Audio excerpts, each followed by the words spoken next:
The Simpsons has spent 35 seasons and over 750 episodes building the most elaborate network of television references in animation history. From bitter rivalries with Family Guy to loving tributes to Star Trek, from crossovers that broke the internet to homages so obscure only hardcore fans noticed them. These aren't just throwaway gags, they're declarations of war, peace treaties, and love letters to the shows that shaped television. Some references started feuds that lasted decades. South Park, the rivalry that never was. The Simpsons and South Park are either bitter enemies locked in an animation war or the friendliest rivals in television history. Turns out the truth makes the myth look boring. After South Park aired their infamous Cartoon Wars episodes in 2006, absolutely destroying Family Guy for being a copycat show, the Simpsons writers did something nobody expected. They sent flowers to Trey Parker and Matt Stone with a note thanking them. Trey Parker later revealed that Simpsons staff called them up saying, "Thank you, because we actually hate Family Guy more than you do, even though we won't say it." Matt Groening himself called South Park one of the children of The Simpsons and praised them for continuing to do great stuff. But here's where it gets interesting. The Simpsons has referenced South Park across multiple episodes spanning 2 decades. In season 14's The Bart of War, Bart and Milhouse watch a fake South Park episode featuring Stan, Kyle, and Cartman drawn in Simpsons style. Milhouse says, "I hear those kids' voices are done by grown-ups." Bart responds, "There's nothing wrong with that. I just wonder how they keep it so fresh after 43 episodes." The jab at longevity is brutal considering The Simpsons had just celebrated its 300th episode that same year. Then season 21's Oh Brother, Where Bart Thou delivered the boldest homage when the animation style suddenly transforms to South Park's crude aesthetic. Bart, Milhouse, Nelson, and Ralph wait at a bus stop dressed as their South Park counterparts. Otto drives the school bus and hits Ralph, who's dressed as Kenny. Otto delivers the line, "Oh my God, I killed Kenny." The most pointed reference came in The Squirt and the Whale, where the chalkboard gag read, "South Park. We'd stand beside you if we weren't so scared," referencing South Park's controversial Muhammad episodes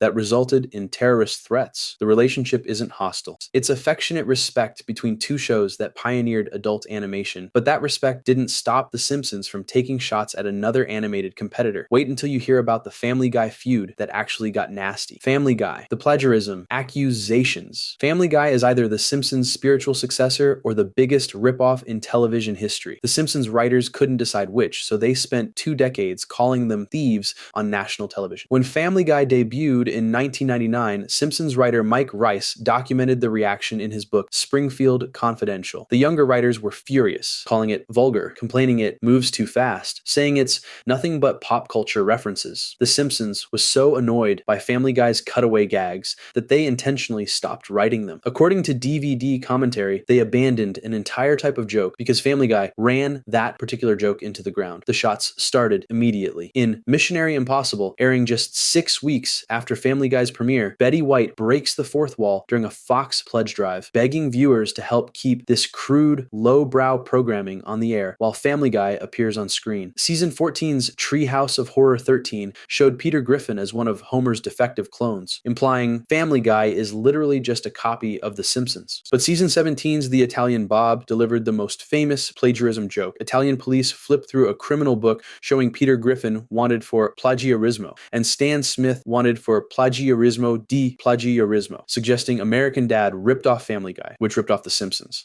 Then in 2014, they did the unthinkable. The Simpsons guy brought both families together for a 44-minute crossover. The central conflict, Pawtucket Patriot Ale, revealed as a ripoff of Duff Beer, a direct metaphor for the plagiarism accusations. During an 8-minute fight scene, Homer weaponizes The Simpsons' 31 Emmy Awards. Peter yells, "That's not fair. I didn't get none of them." The episode pulled 8.45 million viewers and featured a rape joke that Al Jean later admitted they should have cut. But if you think cartoon rivalry is interesting, the 1960s Batman references prove The Simpsons has been paying tribute to television history from the very beginning, and Adam West brought the cape. 1960s Batman, Adam West's bizarre legacy. Adam West either saved his Batman legacy through The Simpsons or completely destroyed it by playing himself as unhinged. The show gave him both. When Mr. Plow aired in 1992, Adam West appeared at the Springfield Auto Show doing the Batusi dance to absolutely no music, complained about Michael Keaton's molded plastic abs, then drove away in a broken down Batmobile. Barney yelled, "Your secret's safe with me, Superman." West became a recurring character specifically because writer John Vitti wanted to meet him in person. So Matt Groening said West was one of the most popular people to ever come to the studio. Then season 14's Large Marge reunited Adam West and Burt Ward to voice Batman and Robin in a recreated 1960s style episode. Batman says, "Gather your wits, old chum. We seem to have fallen fallen prey to that painted Pagliacci of perfidy. Robin asks, "You mean Clownface?" The villain responds, "Well, if it isn't Batmensch and the Goy Wonder." When Robin complains about blood rushing to his head, Batman escapes using his carousel reversal spray. Robin asks, "What don't you have in that belt?" Batman responds, "Patience for harlequined hoodlums like yourself." The episode perfectly captured the campy dialogue and absurd gadgets that defined the original series, but the homages go deeper. Last Exit to Springfield showed Mr.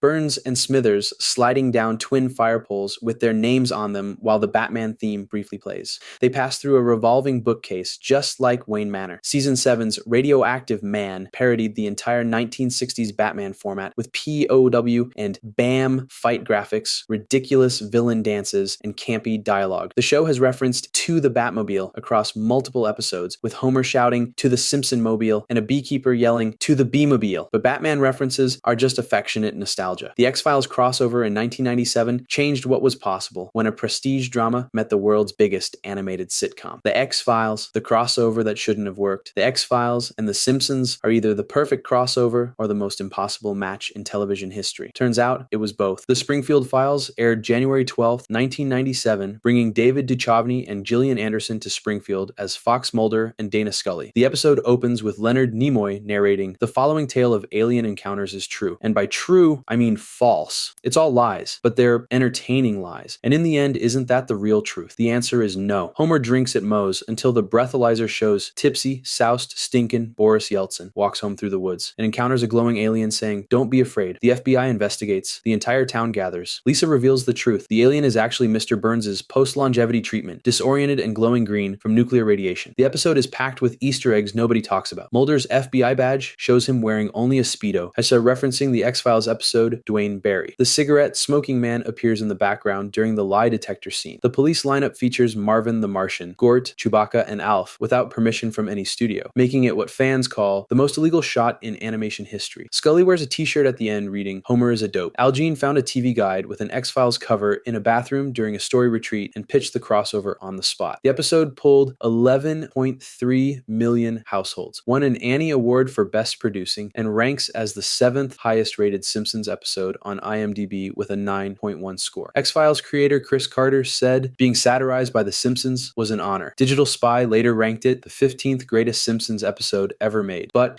if the X-Files crossover was unexpected perfection, the Star Trek references span decades and prove The Simpsons has always worshipped at the altar of science fiction. Star Trek, Leonard Nimoy's double life. Leonard Nimoy is either the greatest Star Trek ambassador or the guy who trolled an entire franchise across multiple Simpsons episodes. He managed both perfectly. In Marge versus the Monorail from season 4, Nimoy serves as Grand Marshal for the monorail's maiden voyage. He tells Mayor Quimby, "I'd say this vessel could do at least warp 5. Quimby responds, "And let me say, may the force be with you." Nimoy asks, "Do you even know who I am?" Quimby says, "I think I do. Weren't you one of the little rascals?" At the episode's end, Nimoy announces, "My work is done here." Barney points out he didn't do anything. Nimoy replies, "Haven't I?" and dissolves in a Star Trek transporter beam. Season 5's Deep Space Homer is the ultimate Trek tribute. The title directly references Deep Space Nine. Homer and Barney fight in gladiator outfits, recreating the gamesters of Triskelion with classic Star Trek fight music, while Dr. Babcock bets 400 quatloos on the newcomer. The episode features an itchy and scratchy cartoon called Star Trek: The Next Laceration.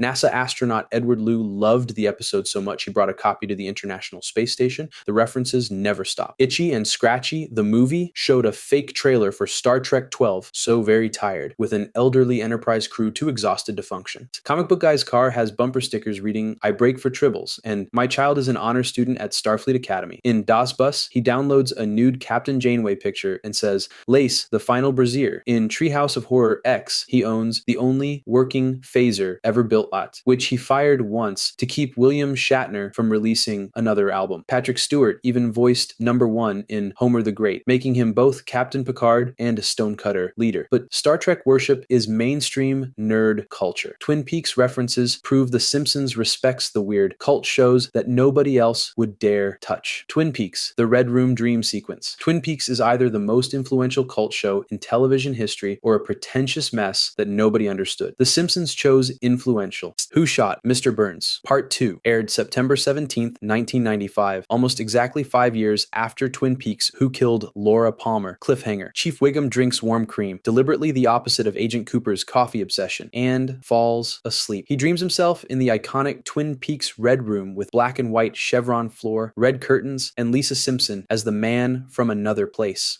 Lisa speaks backward because Yeardley Smith recorded syllables backward and the producers played them forward. She dances while giving cryptic clues about the shooter. A donut appears for Wiggum. When he wakes, his hair stands up askew, a Twin Peaks reference that writer Josh Weinstein said, "I don't think anyone ever noticed." Weinstein explained the origin in DVD commentary. "We needed a cheap way for Wiggum to make progress. It became obvious that it needed to be a Twin Peaks reference." Season 9's Lisa's Sax flashback to 1990, showing Homer watching a man dancing with a white horse, the giant from Twin Peaks. The voiceover says, "That's damn good coffee you've got here in Twin Peaks, and damn good cherry pie." Homer responds, "Brilliant. I have absolutely no idea what's going on." The joke perfectly captured how mainstream audiences reacted to David Lynch's surreal masterpiece. Weinstein later explained the connection. "Both Matt Groening and David Lynch come from the Alterna world. The Simpsons and Twin Peaks were our reactions to these crummy, hackneyed sitcoms." The Twin Peaks homage wasn't just a reference. It was a declaration of allegiance to television that dared to be weird. But Twin Peaks influenced one episode. Yes, The Twilight Zone influenced an entire franchise tradition that's still running 34 years later. The Twilight Zone, the foundation of Treehouse of Horror. The Twilight Zone is either television's most influential anthology series or the reason every Treehouse of Horror exists. The Simpsons chose both. Rod Serling's creation has been the single most influential series on The Simpsons' annual Halloween specials, spanning 34 years. Every major Treehouse segment traces back to a Twilight Zone episode that terrified audiences in the 1960s. Hungry Are the Damned, from the first Treehouse of Horror in 1990, parodied To Serve Man. Lisa finds Kang and Kodos's book, How to Cook 40 Humans, but discovers dust obscured the full title, reading How to Cook for 40 Humans. The twist flips the original by making the aliens genuinely benevolent, and the Simpsons' mistrust ruins everything. The Bart Zone, from Treehouse of Horror,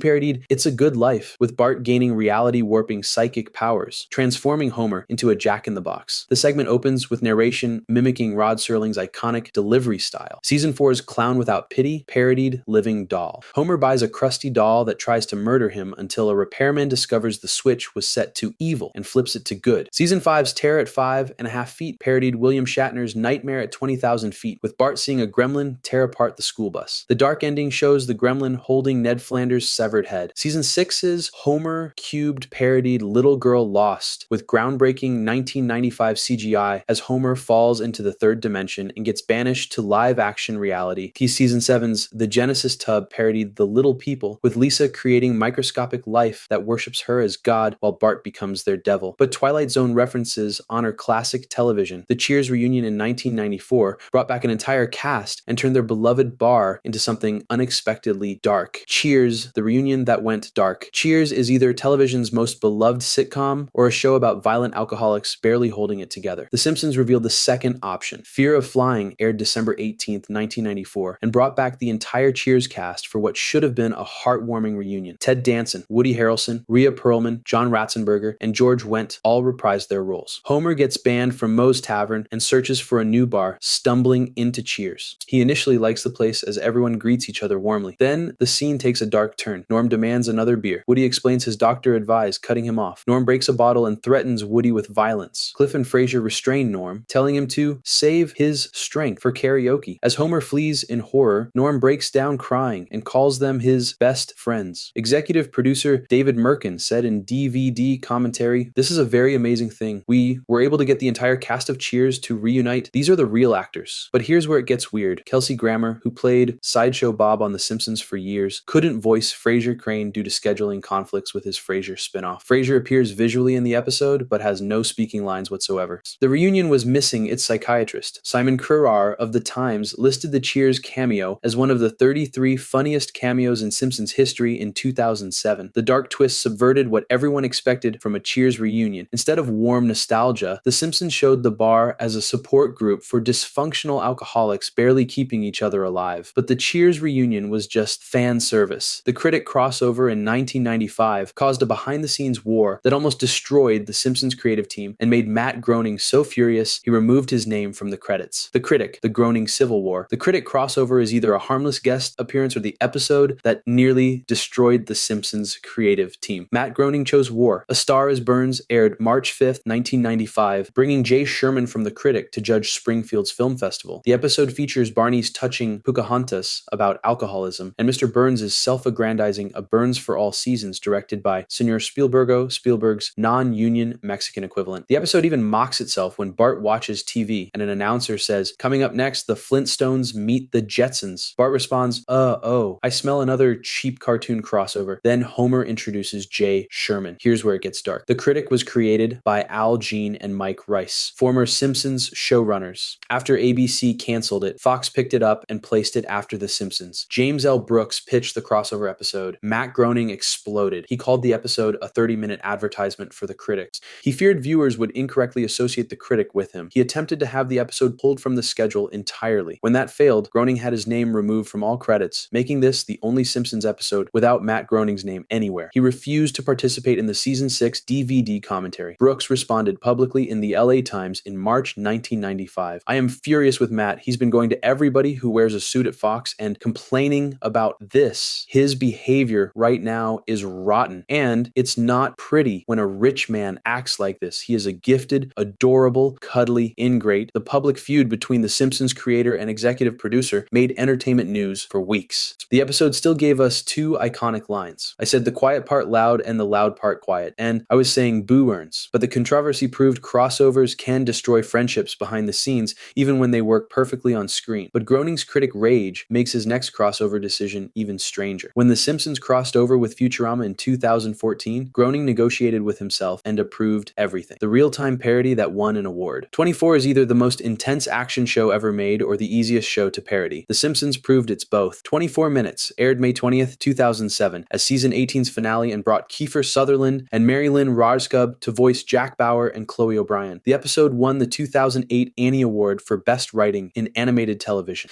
The entire episode mimics 24's format with split screens, ticking timer, and previously on segments. Principal Skinner runs CTU Springfield to prevent a stink bomb attack at the school bake sale. The episode nails every 24 trope perfectly. Jack Bauer interrogates Bart, who gives the fake name Ahmed Adudi. Chloe screams through comms, "No, Jack, it's a joke name. You're being set up." Jack yells, "Damn it," and pulls all CTU agents off their missions to find Bart. In the background, Shelbyville explodes because nobody was monitoring that threat. The parody captures Jack's tunnel vision obsession that defined the entire series. Every character speaks in urgent whispers. Every scene ends on a cliffhanger. The split screens show 4 simultaneous angles of Springfield Elementary's parking lot. IGN gave the episode a 9.6 out of 10. Ian Zoss calling it the best episode of the season and saying it ranks up there with the best of all time. The Guardian's Johnny D listed it among his 5 favorite Simpsons episodes ever. The episode works because it doesn't just reference 24, it becomes 24 for 22 minutes. The format parody is so committed that casual viewers could mistake it for an actual 24 crossover event. The episode proved The Simpsons could transform into any television format and master it completely. For one night, Springfield became the most dangerous place in America, and Jack Bauer couldn't save it from a stink bomb. Futurama. When Groening crossed over with himself, Futurama and The Simpsons are either completely separate universes or the same show separated by 1,000 years. Matt Groening proved they're both. Simpsorama aired November 9th, 2014 as a full crossover, bringing the entire Futurama cast to Springfield. Billy West, John DiMaggio, Katie Seagal, Maurice LaMarche, Phil Lamar, and Lauren Tom all reprise their roles. Springfield buries a time capsule containing Bart's snot-filled sandwich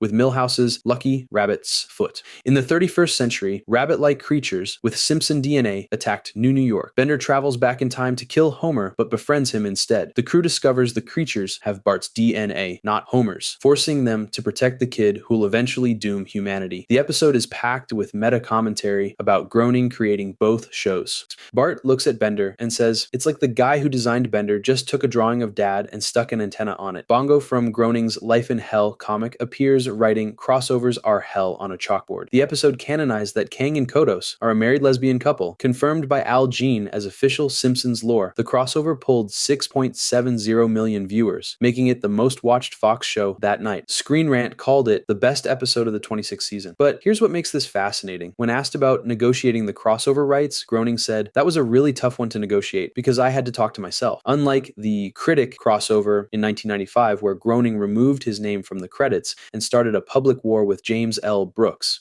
Groening had zero objections to Simpsorama. The contrast is stunning. Groening destroyed relationships over the Critic, but celebrated crossing his own shows over. The Futurama crossover proved Groening only hated crossovers when he didn't control both sides. But even Matt Groening couldn't predict how The Simpsons would dominate the 2000s by parodying the biggest show on television. If you enjoyed this video and want to see The Simpsons' biggest mysteries explained, click the video on screen now.